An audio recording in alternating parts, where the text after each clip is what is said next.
हमने देखा कि एस्टिमेशन कैसे होता है, उसमें क्या क्या करना होता है, ये सारी चीज़ें, जैसे इश्यूज क्या है, उसकी गाइडलाइन है, ये सारी चीज़ें हमने देख ली। उसके बाद है सॉफ्टवेयर एस्टिमेशन डीकम्पोज टेक्निक। उसके लिए एक टेक्निक यूज होती है जिसका नाम है डीकम्पोज टेक्निक। डीकम्पोज टेक्निक में हम डीकम्पोज टेक्निक की मदद से हम एस्टिमेशन निकाल सकते हैं। मीन्स इसमें डीकम्पोजन टेक्निक में divide and conquer approach use होता है। मीन्स के पूरे प्रोजेक्ट को पहले डिवाइड करके उसको सिलेक्ट करना होता है।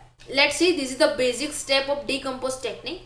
फर्स्ट स्टेप है, before the starting the software estimation process we have to understand the scope of a project.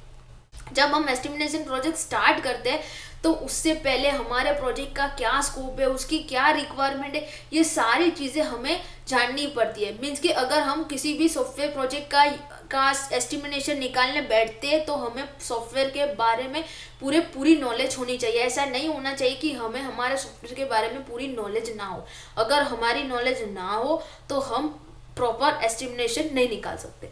Second step में generate the estimation size of the software. In this step we have to decompose the software function and calculate the size of each function. इस step में हमें हमारे project में कितने या हमारे software में कितने फंक्शन कॉल हो रहे हैं, उसकी साइज क्या है। After that we have to combine all the function estimation. हमें हर एक फंक्शन को इंडिविजुअली उसका कॉस्ट कितना होता है, ये उसकी साइज कितनी होती है, ये डिफाइन करना होता है। उसके बाद हमें सारे फंक्शन को कंबाइन करके उसका कॉस्ट निकालना होता है। Generate the estimation effort and cost. In this step we have to break down the cost and effort of the activity.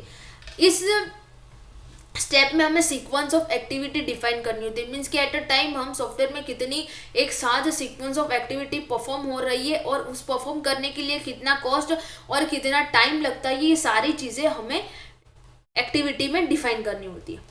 उसके बाद हमने जो भी यहाँ से हमें फंक्शन का कॉस्ट निकाला और साइज निकाली, और यहाँ से हमें सीक्वेंस एक्टिविटी का टाइम एंड कॉस्ट निकाला।